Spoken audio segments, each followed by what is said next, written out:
Los registros de encuestas laborales permiten mapear demandas de habilidades, identificar sectores y población vulnerables. ¿Qué deberían hacer las instituciones con los datos que ustedes producen? ¿O cómo puede el Estado usar estos datos de la ONE para diseñar programas que conecten mejor con la educación en el mercado laboral? Muy buena pregunta. De hecho, producimos, ¿verdad?, información para el Estado, para el sector privado y para la sociedad en sentido general. ¿Cómo pueden utilizar nuestros datos? Tenemos diferentes modalidades. Todo está prácticamente en nuestra página web de la Oficina Nacional de Estadística. La puede buscar ponen Oficina Nacional de Estadística y le sale el enlace a la página. Y las estadísticas están, de hecho, clasificadas según temáticas. Estadísticas empresariales, estadísticas demográficas, estadísticas económicas, censos y encuestas de poblaciones y demás. En este sentido, nosotros tenemos mucha cercanía con las instituciones. Recuerden que la labor de la ONE no solamente es producir información, sino coordinar el sistema estadístico nacional. De hecho, ofrecemos capacitación en materia de fortalecimiento estadístico a las instituciones que pertenecen al CEN. Y dentro de esas capacitaciones también orientamos a las instituciones de qué datos producimos. De hecho, dentro del proceso estadístico existen etapas. Y una de las principales etapas, o la primera etapa, es identificación de necesidades. Antes de nosotros lanzar un producto o realizar una medición, lo primero que identificamos cuáles son las demandas y las necesidades. Y con eso se mapea las instituciones que pudieran estar demandando esa información y de hecho tenemos cercanía desde el diseño de los productos. De nada a mí me vale invertir 30 millones en una encuesta, 15, 20 millones en una encuesta, en un levantamiento que no le interesa a nadie o que ninguna institución le está demandando. Así es. Entonces, para hacer eficiente el uso de los recursos, que por cierto, tenemos un presupuesto muy limitado, hacemos muchas cosas con poco presupuesto, lo que hacemos es lo siguiente. Identificamos una problemática, nos acercamos a las instituciones o a los sectores, porque también tenemos acuerdo con el sector privado, y construimos un producto. Por ejemplo, la encuesta nacional de innovación, que se va a levantar el año que viene, está dentro de la Política Nacional de Innovación. Y dentro de la Política Nacional de Innovación dice que es responsabilidad de la ONE. Entonces, ¿qué hacemos? Que para la construcción del cuestionario, por ejemplo, el que se hizo en el 2022, se hizo en conjunto con Agenda Digital, con la OTI, con el Ministerio de Economía en ese momento, con la MESID, que de hecho financió una parte de la encuesta, y todos los actores estaban involucrados en lo que se iba a medir y de hecho luego en el resultado final se hizo un evento donde se socializó con todas las instituciones. ¿Por qué? Porque ellos son los que van a hacer políticas públicas con esa información. Igualmente, el directorio de empresas tiene su demanda, las instituciones saben que existe el directorio de empresas. Por ejemplo, ayer estábamos en una actividad de ACOPROVI porque tenemos acuerdo con el tema del registro de oferta e edificaciones que ellos demandan esa información, el MIBET demanda esa información, que es el Ministerio de la Vivienda, y ya nosotros tenemos identificados esos demandantes. Es decir, que las instituciones tienen acceso desde la página web, tenemos acuerdos de compartir información con muchas de ellas y ellas pueden servirse de eso para políticas públicas. Y la público general, recibimos por acceso a la información constantemente solicitudes de información, por ejemplo, para investigación académica, de consultores, de empresas privadas, y nosotros siempre damos respuesta. Tenemos, según la ley, 15 días para responder, pero siempre respondemos antes. Excelente, excelente. Es bueno saber que la ONE, entonces, está siendo proactiva en sus acciones y no reactiva, y no solo brindando datos, sino también creando la plataforma para que se pueda hacer algo con estos datos, ¿verdad? Y mejorar el país mediante políticas públicas. Mira, quisiera hablarte acerca ahora de lo que es la migración en cuanto a el desempleo y los jóvenes. Sabe que la búsqueda de mejores ingresos y trayectorias empuja a jóvenes calificados a migrar. Esto realmente puede aliviar presiones locales vía remesas y demás, pero la realidad es que resta talento al tejido productivo. Entonces, ¿qué opinan los datos sobre la migración juvenil por razones de empleo? Sí, mira, de manera oficial no tenemos información Recuerden que nosotros como Oficina de Estadística ofrecemos información ya oficial, aunque sí hay estudios que avalan eso que tú dices. De hecho, un estudio que salió en el 2023 dice que más del 30% de la población joven tiene intención o tiene interés en salir fuera del país a buscar nuevas oportunidades, que es un porcentaje bastante alto. 30 es mucho. No tenemos información porque todavía no hemos integrado ese tipo de preguntas a nuestras encuestas. Creo que es una buena oportunidad para medir. Ya desde las encuestas de población, yo mido empresa y actividad económica. Claro. Sería una buena pregunta tal vez para una encuesta como la NSFT o una encuesta de hogar. Pero entiendo que existe reto y que otros estudios validan que efectivamente hay un alto porcentaje de la población dominicana que quiere emigrar. Ojo, no necesariamente esa migración se da por falta de oportunidades en el país. El mismo hecho que tengamos una alta población en el exterior, también incentiva eso. Nosotros tenemos familias completas allá. Y eso genera cierto atractivo para el que se queda aquí. Ok, mi mamá, mi papá, mis abuelos están en Estados Unidos, entonces cuando yo cumpla la mayoría de edad, me voy para allá o necesito que me pidan. Hay que decir la verdad y es que tenemos una muy buena presencia, sobre todo en Estados Unidos. Y eso es algo que nosotros vivimos con eso y el aporte que tiene la remesa al PIB es bastante considerable. Así es. De hecho, mueve la economía. Sí. Bien, Perla. Desde la ONE, ¿qué indicadores recomienda priorizar para que las políticas públicas sean más efectivas? Sí, yo creo que primero sería ver todo lo que tenemos, porque hay mucha información, hay muchos indicadores. Cada indicador apunta a una política pública. Nosotros realmente no priorizamos estadística, vemos lo que el Estado prioriza como plan. El Estado tiene un plan y el Estado tiene una estrategia. Por ejemplo, está la estrategia de desarrollo 2030. Esa estrategia de desarrollo tiene unas políticas y unas acciones definidas. Entonces, ¿qué nosotros hacemos como Oficina Nacional de Estadística? ¿Cuáles van a ser las demandas de información para medir la efectividad de esa política? Yeah. También está el PNPCP, que es el Plan Nacional Plurianual del Sector Público. Creo que lo dije bien. Entonces, sí, el PNPCP es un plan de prioridad donde el gobierno prioriza políticas públicas. Okay. Y de ahí se generan unos indicadores y unas acciones. Entonces, nosotros como Oficina Nacional de Estadística estudiamos el PNPCP y tratamos de responder a esa demanda de información a través de las encuestas, a través de los censos y a través de los registros administrativos. Igual, existen demandas, por ejemplo, del Poder Legislativo. En días recientes se lanzó, el presidente lanzó lo que es el programa Hambre Cero, donde dijo que parte de las metas del 2028 era que él tenía como meta reducir a hambre cero el país. Que es lograr que la subalimentación, el indicador de subalimentación llegue a un 2.3 o 2.6, alrededor de punto algo por ciento. Y ya cuando tú llegas a ese porcentaje, por cierto, estamos en 3 y algo, no estamos tan lejos, sí. Se ha venido reduciendo, la disponibilidad alimentaria ha aumentado.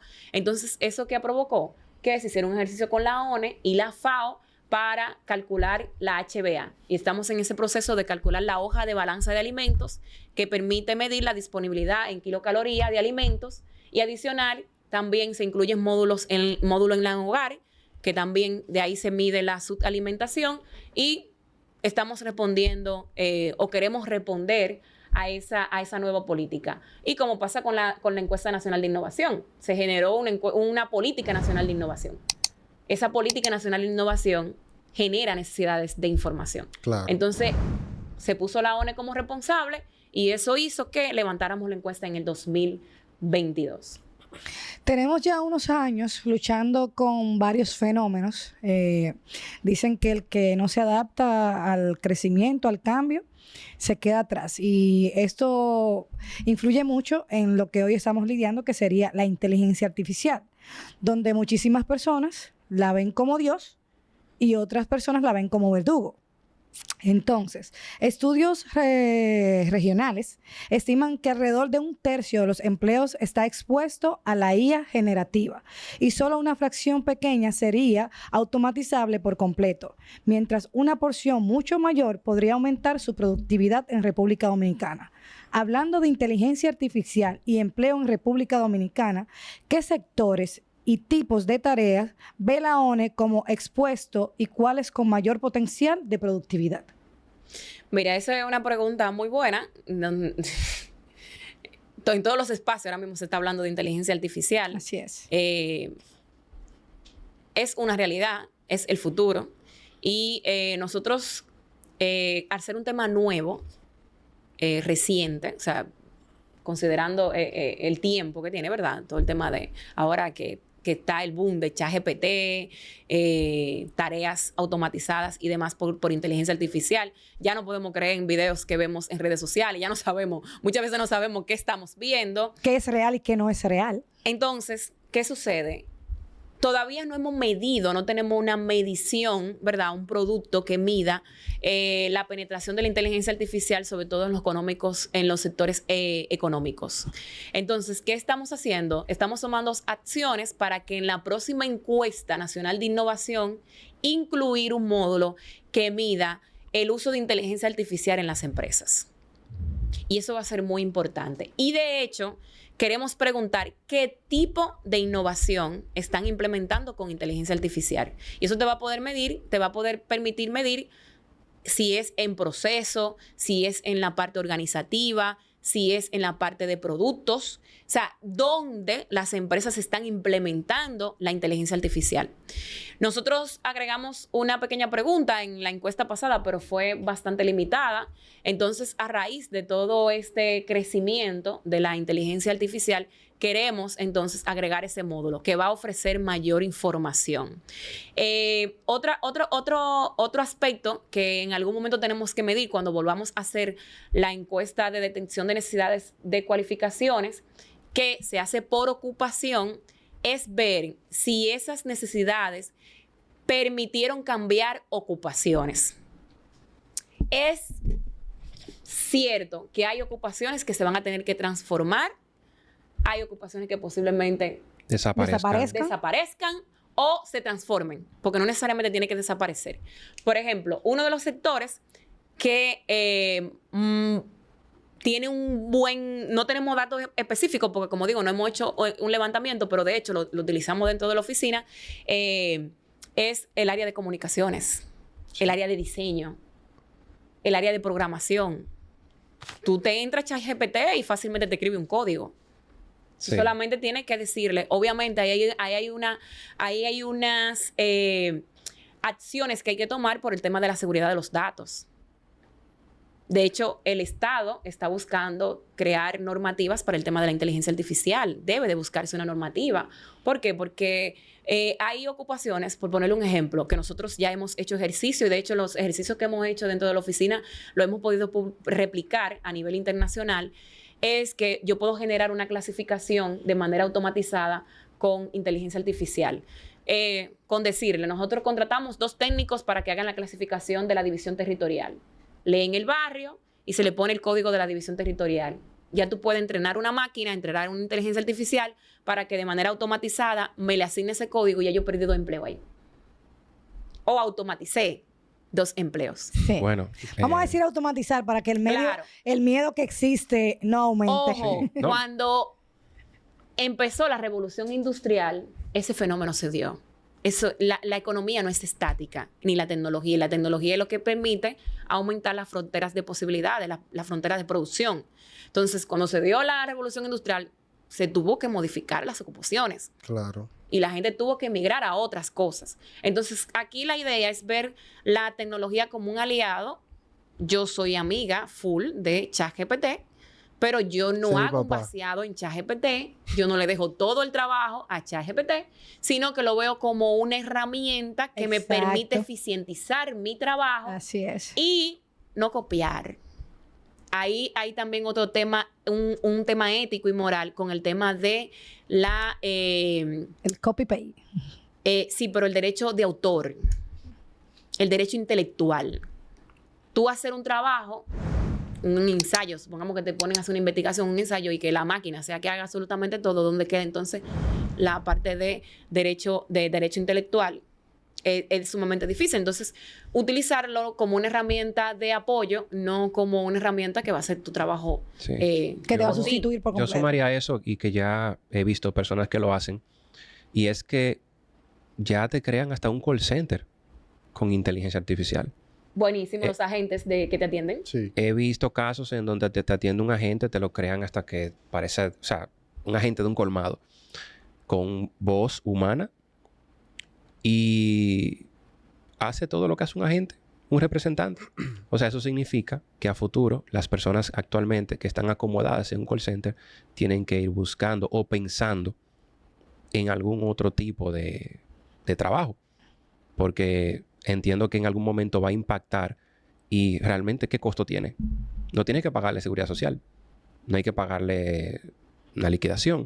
O sea, al fin y al cabo, la inteligencia artificial sí va a impactar, desde mi punto de vista, lógicamente, va a impactar algunos trabajos de manera poderosa. Sí. Pero mira, yo entiendo, con el poco conocimiento que tengo y lo que he investigado acerca de estas conversaciones que se están dando a nivel mundial, porque esto es a nivel mundial, es más una transformación.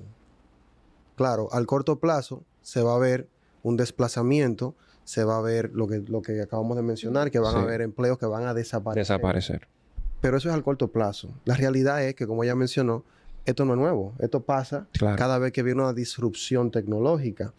Si tú te pones a pensar, hace 50 años, tú no ibas a imaginar que íbamos a tener los tipos de trabajo y de ocupaciones que tenemos ahora. O sea, ni siquiera cabía en nuestra cabeza.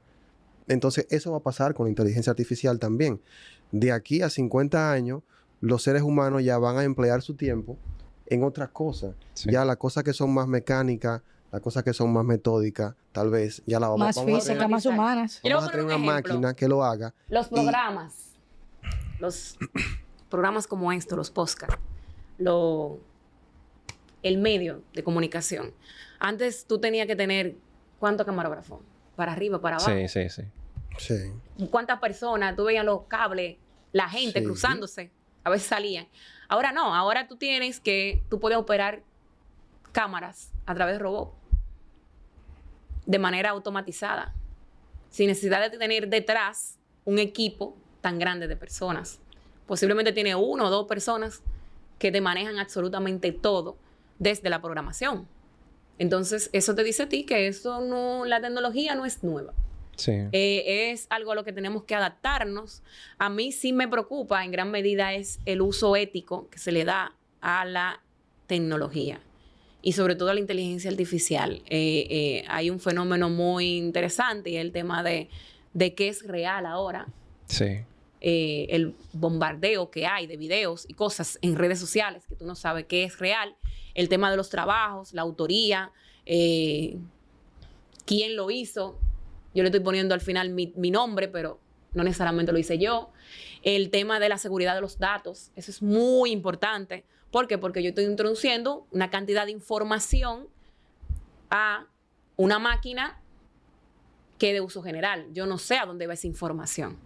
Y de hecho, están así que tú escribes algo y me ha pasado que abro un chat para hablar de algo de ChatGPT, en ChatGPT de un tema, y cuando lo vuelvo a utilizar más adelante, trae información de la que yo había escrito en otro chat. O sea, queda con eso guardado. Sí. Entonces, ¿quién tiene acceso a esa información? ¿Se vende? ¿La usan? O sea, entonces, es parte de los retos que tienen las instituciones, que también tenemos nosotros como Oficina Nacional de Estadística. De hecho, estamos dando opinionitos en el tema de la inteligencia artificial, pero con mucho cuidado porque hay que cuidar la información y sobre todo la información del público en general, que es que en verdad tiene la confianza de brindarnos sus informaciones personales, sus informaciones empresariales. Tenemos que darle seguridad y resguardar esa información. Bien. Aquí tenemos otra pregunta que ya estamos casi cerrando. Y es que, ¿qué riesgos ve la ONE en la brecha digital para la equidad juvenil y cómo cerrarla sin dejar atrás a zonas y grupos vulnerables? Ya que, lógicamente, una persona que esté aquí en el Distrito Nacional va a tener una flexibilidad para tener acceso a conectividad y tecnología que no va a tener una persona que viva en la frontera. Excelente tema, Gregory. Sí. De hecho, qué bueno que lo menciona, ese tema de la conectividad, ¿verdad? Cómo afecta a los jóvenes, la brecha digital, que se abra mucho ahora, que el analfabetismo ahora no solamente se mide en si sé leer o escribir, sino también en qué habilidades tengo para, ¿verdad?, acceder a la tecnología. Nosotros en ese sentido, junto con Indotel, en el 2022 se colocó un módulo de acceso a TIC dentro de los hogares. Y se preguntó sobre tenencia de celulares, acceso a Internet y otras preguntas que tributaban a la conectividad. A partir de los datos de ese módulo, se calculó y se lanzó en el 2024 el informe de conectividad significativa, donde alrededor del 21% de la población, solo el 21% de la población tiene, 21.9 me parece, tiene conectividad significativa. Wow, 21.9. ¿Cómo se crea este indicador? Ese indicador es una metodología que se hace en base a la CETID. Es un organismo internacional. Primero se replicó en Brasil y luego fuimos el segundo país en replicar esa metodología. De hecho, no se asombren, en Brasil el indicador fue de 22%, nosotros estamos en 21 y algo, casi 22, entonces no estamos tan mal. Y entonces, en ese sentido, ¿cómo se crean? Una serie de indicadores que tienen que ver con acceso, con posibilidad de costo, con frecuencia de uso, ¿verdad? ¿Dónde lo utilizo? Y eso te permite, entonces, crear 9 indicadores. Si tú tienes de 7 a 9 indicadores, tienes conectividad significativa. Okay. Si tú tienes entre 6, me parece 6 y 4, tienes moderada. Y si tú tienes menos de 4, que fue una alta población, tú tienes, entonces, conectividad, de 0 a 2, conectividad bastante precaria, de 3 a 4, de 5 a 6 moderada y de 7 a 9, entonces tienes conectividad significativa. En ese sentido, la población que más conectividad significativa tiene es la población de 20 a 39 años, con un 28.4%. Esto se da porque una población que estudia es una población más joven. Los de 10 a 19 años tienen una conectividad significativa de 23.5% y los de 60 y más apenas tienen un 8.4%, es decir, que la población más envejeciente es la que tiene menos conectividad significativa. Cuando vemos esto a nivel por nivel educativo es donde están las mayores brechas. Hay 2 formas de caracterizar esta población donde se ven grandes brechas. Uno es nivel educativo. La población que está en rango superior o doctorado, es decir, que ya tienen un título universitario, más del 60% de la población tiene conectividad significativa. Es decir, que más del 60% tiene conectividad significativa. Okay. Todavía hay un alto porcentaje, ¿verdad?, que con ese nivel educativo no tiene conectividad significativa, pero tenemos una alta población que si sí ya tiene cierto nivel educativo, le da una importancia a la tenencia de un Internet, ¿verdad? Sí. Hay una correlación ahí. Sí. Y la población que menos conectividad significativa tiene es el que está en primario o no tiene ningún nivel de estudio educativo. Entonces, ahí hay una importante brecha. La otra brecha que existe, importante, es a nivel socioeconómico. También medimos el nivel de conectividad significativa dependiendo el nivel socioeconómico. ¿Cómo se construye ese nivel socioeconómico? Bueno, con la tenencia de los bienes en el hogar, que se hace a partir de la encuesta de hogares. Por ejemplo, tú tienes carro, tú tienes un inversor, tú tienes televisión, tienes lavadora, tienes esto. Entonces, si tú tienes una cantidad de bienes, es probable que tú tengas mayor nivel socioeconómico que quien no lo tiene.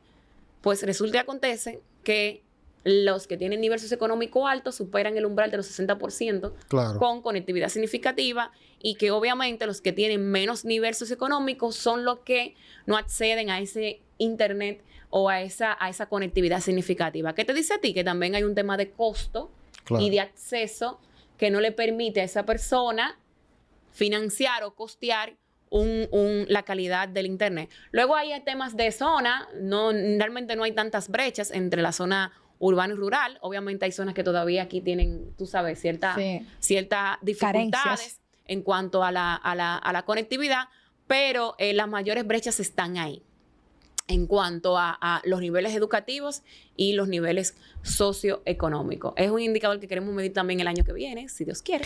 Por favor. Y muy interesante, se hizo en colaboración con Indotel. Indotel lo toma como referencia para políticas públicas y la idea es aumentar el indicador de conectividad significativa. Nosotros vamos a estar muy, muy a la espera de esa encuesta, ya que anteriormente tuvimos una entrevista donde hablábamos del nivel de conectividad en base a la educación y la verdad que comparado con otros países estamos en un nivel muy mínimo.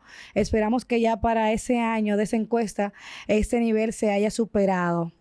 Perla, ha sido un grato placer, un privilegio tenerte con nosotros, conocer y ampliar esos conocimientos en estadística que desconocíamos y lo interesante de aquellas personas que quieran aplicar a ciertas ocupaciones de empleo que desconocemos, saber que la ONE tiene todas esas encuestas y estadísticas ahí a la mano, que cualquiera que desee tener este conocimiento simplemente tiene que entrar directamente a su página y va a poder utilizarla. Nada, Perla, a modo de cierre, ya sea a título personal o con los datos que ya manejas, ¿cuál sería ese mensaje que le darías a la comunidad, a la juventud dominicana? El mensaje que diría, y que de hecho siempre le digo a la población joven con la que trabajo, a los pasantes que van allá a la ONE, es que en República Dominicana hay muchas oportunidades. Nosotros como país, yo sé que a veces se resalta un poco lo negativo, ¿verdad? A veces lo que hace más ruido, pero nosotros somos un país de grandes posibilidades. Y de hecho, cuando nos comparamos con otros países de la región, hemos tenido una economía que crece de manera sostenida, manejamos muy buenos indicadores, y hay oportunidades. Lo que tal vez es que debemos de acercarnos a los datos y ver qué nos ofrecen los datos, dónde están esas oportunidades, buscar orientación. Siempre, bueno, a mí me encanta porque lo tenía en mi época que estaba en la universidad también, esa mentoría de personas que tal vez ya recorrieron un camino, que conocen el mercado, que conocen, buscar esa consejería. Y yo creo que abrazar el conocimiento y la educación. Yo sé que se nos ha vendido que ahora mismo se puede conseguir dinero fácil, que no tengo nada en contra de los que hacen contenido en redes. Creo que es un trabajo. No me parece hay personas que tienen labores muy bonitas, jóvenes que tienen labores muy bonitas y proyectos muy bonitos en redes sociales. Pero entiendo que también se debe de explorar el tema de la educación y la formación como una salida. Y te lo digo yo, que soy una persona que vengo de Monteplata, que superé el umbral de mis padres, que pude romper una barrera y esa barrera la pude romper gracias a la educación. Es mentira que el que estudia no tiene posibilidad de salir de ciertas condiciones de pobreza. La educación siempre puede ser una salida. Lo que debemos de tomar decisiones tal vez más inteligentes, informadas, más estratégicas, más informadas, no tenerle miedo a los números y ver la información como un aliado. Ojo, las estadísticas no solo es para el gobierno ni para las empresas.